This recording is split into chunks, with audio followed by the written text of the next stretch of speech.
A study published just 3 weeks ago in the Journal of Neuroscience is making neurologists question everything we thought we knew about protecting our memory after 60. For the past 40 years, doctors have been telling you the same thing: eat more fish for omega 3s, take your B vitamins, drink your green tea. But this groundbreaking research involving over 12,000 participants revealed something nobody expected. The foods we've been recommending might be helping less than we thought, while the foods we've been warning you to avoid in moderation could actually be protecting your brain in ways that shock even me. I'm Dr. Sarah Mitchell, and I've been practicing geriatric medicine for 23 years. I've seen thousands of patients struggle with memory concerns, and I've watched the standard advice fail more times than I care to admit. What I'm about to share with you today isn't just going to change what you eat for breakfast tomorrow. It's going to completely shift how you think about brain health for the rest of your life.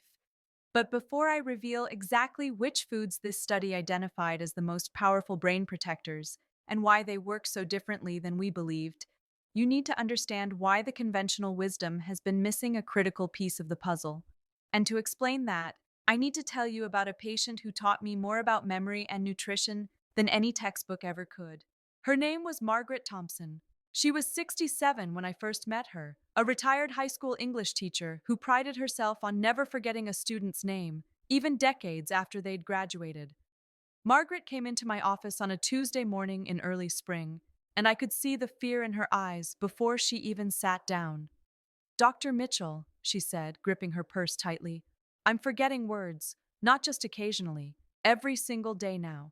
Last week, I couldn't remember my grandson's name for almost 30 seconds. I just stood there, staring at him, and the word wouldn't come." I asked her the standard questions. Any family history of dementia? Her mother had Alzheimer's.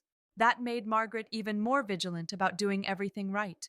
And she was doing everything we told her to do. "I eat salmon 3 times a week," she explained, pulling out a small notebook where she tracked her meals. "I take fish oil supplements every morning. I drink 2 cups of green tea daily. I even started eating more blueberries because I read they're good for memory. I do crossword puzzles. I walk for 30 minutes every day.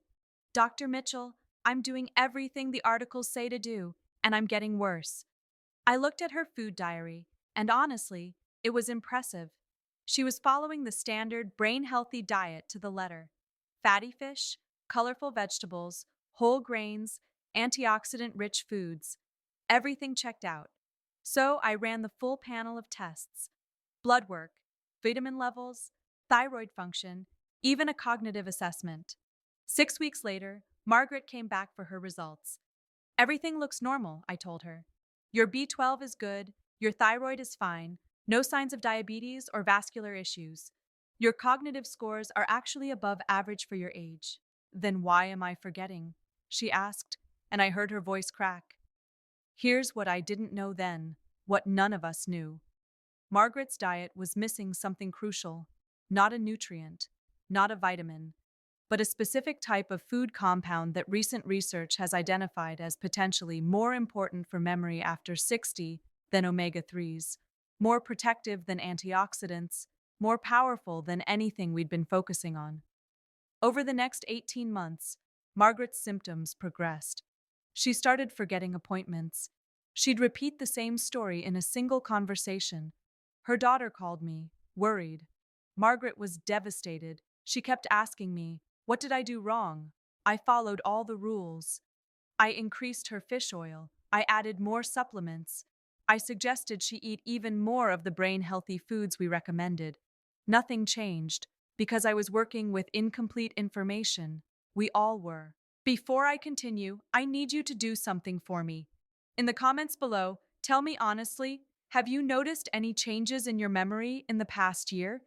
Even small things, like walking into a room and forgetting why you're there, or struggling to recall a word you use all the time. I want to hear from you because what I'm about to explain affects nearly every person over 60, whether you realize it yet or not. Now, let me explain what's actually happening in your brain after 60 that makes the conventional diet advice incomplete. Understanding this is absolutely critical, because without this knowledge, you could be doing everything right and still not getting the protection you deserve. Your brain is the most energy demanding organ in your body. It uses about 20% of your total energy, even though it only makes up about 2% of your body weight. That's massive. And to generate all that energy, your brain cells, neurons, need something called mitochondria. Think of mitochondria as tiny power plants inside each cell. Here's the problem. After age 60, your mitochondria start to decline, not just in number, but in efficiency. They don't produce energy as effectively, they accumulate damage. And when your brain cells can't generate enough energy, they can't function properly. They can't form new memories as easily. They can't retrieve old memories as quickly. They become vulnerable. Now, for decades, we focused on one solution: antioxidants. The theory was simple. Oxidative stress damages mitochondria, so eat foods high in antioxidants to protect them. Blueberries, dark chocolate, green tea, all those foods we recommended. And yes, antioxidants do help. But they're not the whole story. What we missed was the fuel aspect. Your mitochondria need specific types of fuel to function optimally, especially as they age. And this is where the new research gets fascinating. Your brain can run on two types of fuel: glucose, which comes from carbohydrates, and ketones, which come from fat metabolism. Most people's brains run almost exclusively on glucose. That's fine when you're younger and your mitochondria are working efficiently. But after 60, when your mitochondria are struggling, glucose metabolism becomes less efficient. Your brain cells might have plenty of glucose available, but they can't convert it to energy as effectively. Ketones, on the other hand, provide a cleaner, more efficient fuel source for aging mitochondria. They produce less oxidative stress when burned for energy. They actually help repair damaged mitochondria. And here's the really important part. Certain foods can boost your brain's ability to use ketones, even if you're not following a strict ketogenic diet. But there's a second mechanism that's equally important. Your brain has something called the blood-brain barrier. It's like a security system that controls what can enter your brain from your bloodstream. And this barrier needs specific nutrients to function properly. Not just any nutrients. Specific compounds that support the tight junctions between cells, that reduce inflammation, that keep the barrier strong. When your blood-brain barrier weakens, which happens naturally with age, but can be accelerated by poor nutrition, inflammation from your body can seep into your brain. This neuroinflammation is now recognized as one of the primary drivers of cognitive decline. It damages neurons directly. It interferes with the formation of new connections. It accelerates the buildup of proteins associated with Alzheimer's disease. The foods we've been recommending, the omega-3s and antioxidants, they do help with inflammation, but they don't address the mitochondrial fuel issue, and that's the missing piece. The third mechanism involves something called brain-derived neurotrophic factor, or BDNF. Think of BDNF as fertilizer for your brain. It helps neurons grow new connections. It supports the creation of new brain cells, even in older adults. Higher levels of BDNF are associated with better memory, faster learning, and protection against cognitive decline. Exercise increases BDNF, that's well established.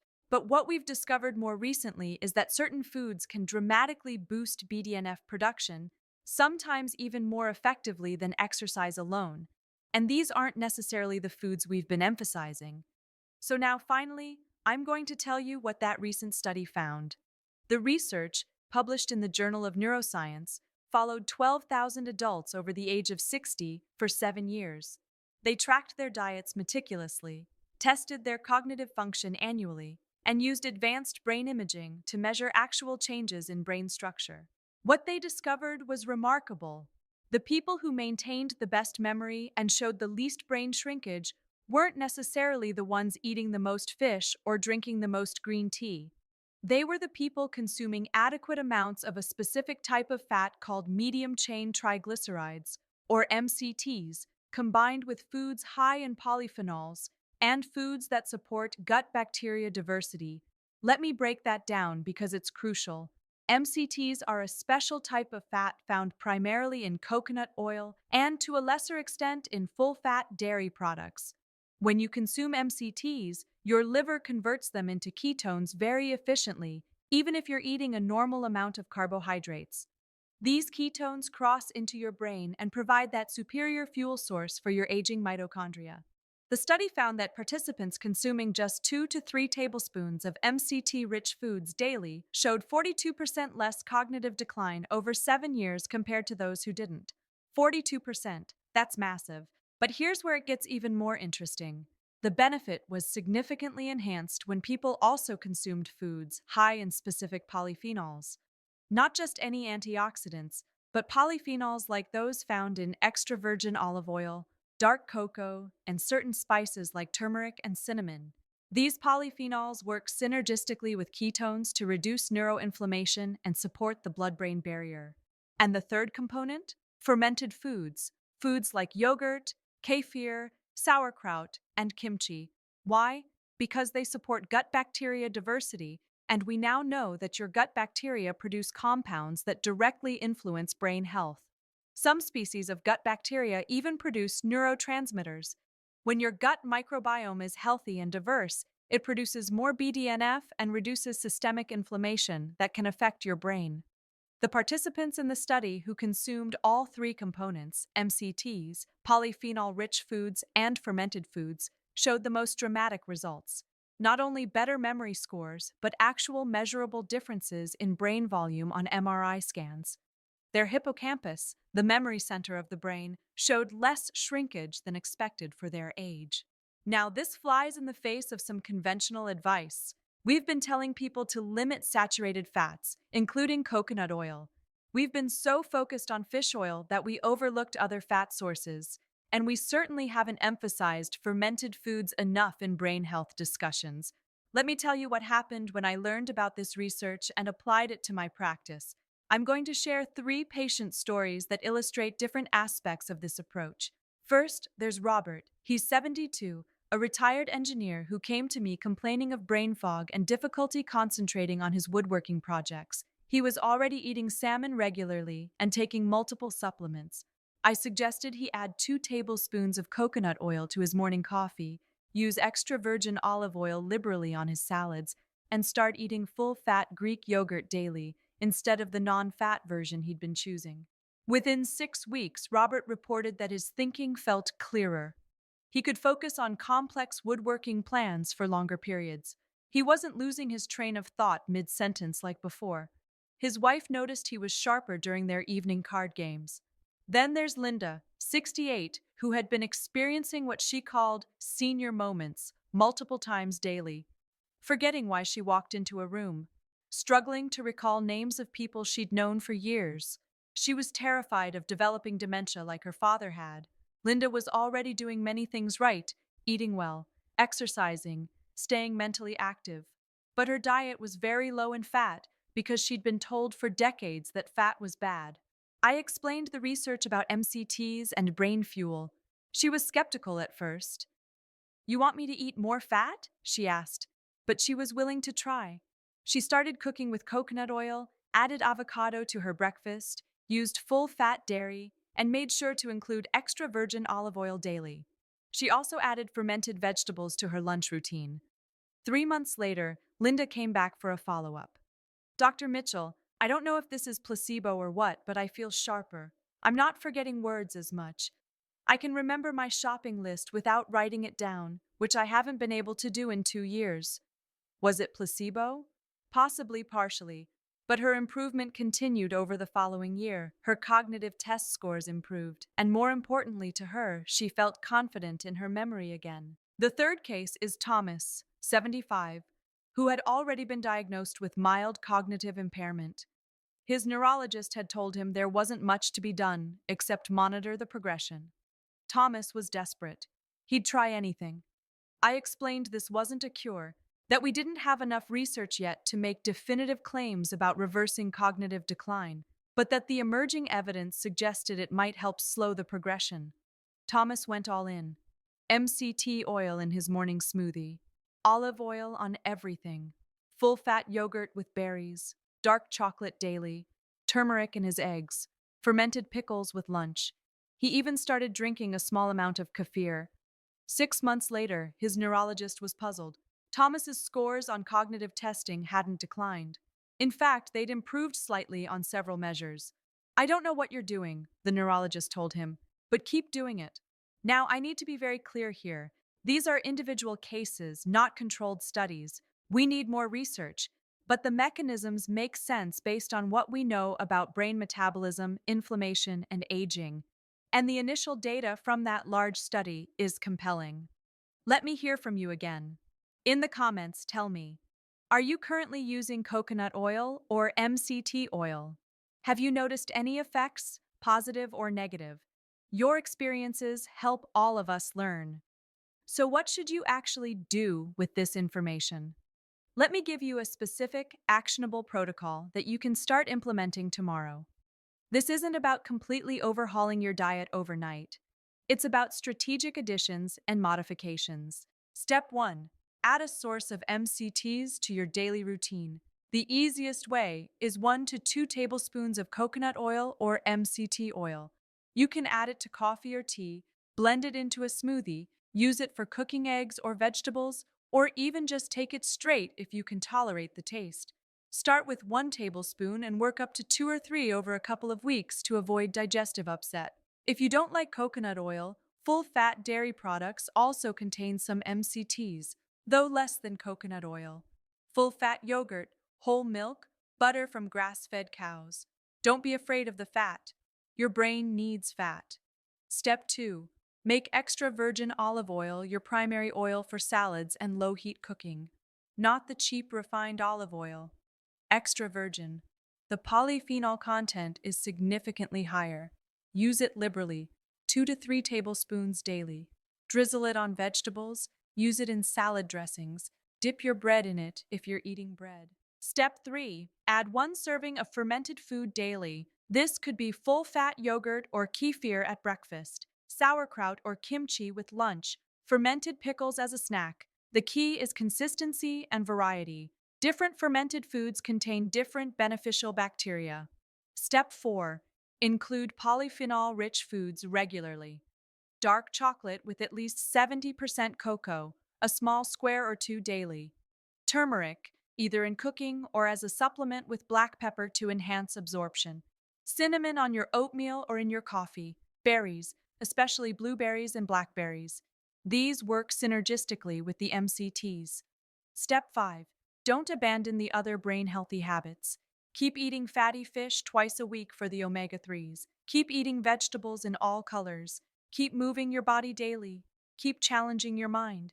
This new information doesn't replace the old advice. It enhances it. Step 6, and this is critical, talk to your doctor before making significant dietary changes, especially if you're on medications for diabetes, cholesterol, or blood pressure. MCT oil can affect blood sugar. Increasing fat intake can affect how some medications work. You need medical supervision, particularly if you have existing health conditions. Here are the signs that this approach might be working for you. Within 4 to 8 weeks, you might notice that you're finding words more easily. You might feel like your thinking is clearer, especially in the morning or during times when you typically felt foggy. You might notice you're better at remembering where you put things or what you need from the store. These are subtle changes at first. Don't expect dramatic overnight transformation. But pay attention. Keep a simple journal if it helps. Note your energy levels, your ability to focus, your memory in daily situations. Also, watch for signs that you might need to adjust. Some people experience digestive issues with too much MCT oil too quickly. Start low and go slow. Some people feel jittery with MCT oil in coffee because it can enhance caffeine's effects. If that's you, reduce the amount or take it separately from caffeine. If you're not noticing any benefits after 3 months, talk to your doctor about getting your vitamin B12, vitamin D, and thyroid levels checked. Sometimes memory issues have other underlying causes that need to be addressed. This dietary approach is powerful, but it's not magic. It works best when other health issues are also being managed. One more thing about implementation. The gut microbiome piece is crucial, but it takes time. Your gut bacteria don't change overnight. It takes weeks to months of consistent fermented food consumption to shift your microbiome significantly. Be patient. Stick with it. And remember, brain health isn't just about what you eat. Sleep is crucial. Your brain clears waste products during deep sleep, including the proteins associated with Alzheimer's disease. Stress management matters because chronic stress hormones damage the hippocampus. Social connection is protective. Loneliness and isolation are risk factors for cognitive decline, as significant as many physical health issues.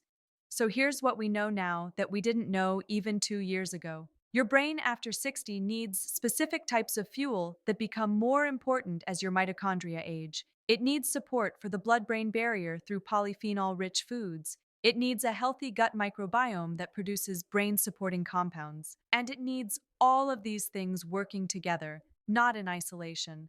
The conventional advice about fish, vegetables, and antioxidants wasn't wrong, it just wasn't complete.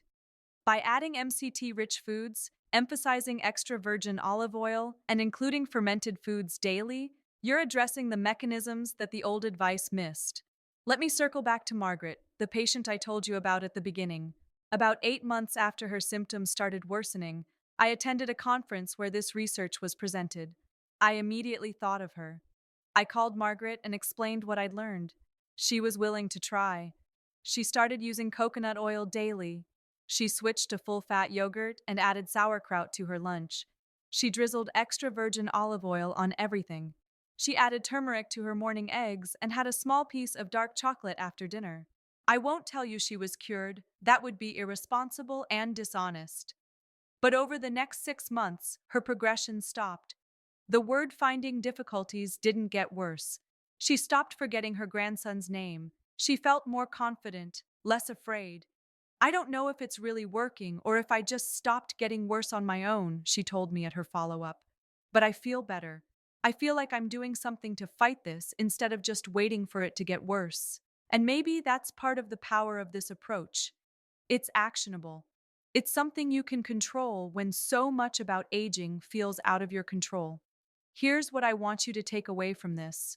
Your memory doesn't have to decline dramatically with age. Yes, some changes are normal, but significant impairment is not inevitable.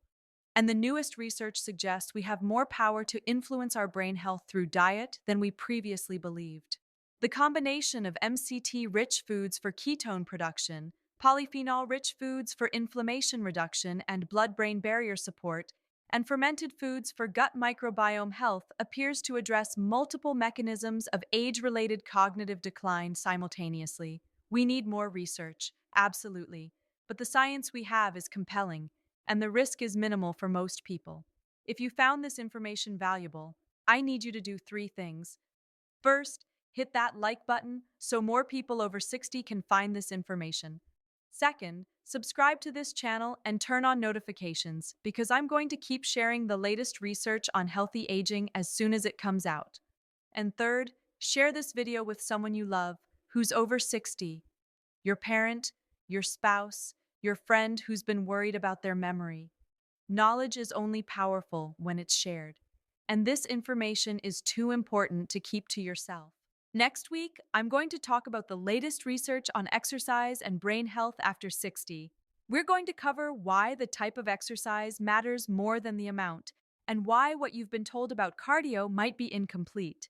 You won't want to miss it. Remember, you have more control over your brain health than you think. Small, consistent changes compound over time.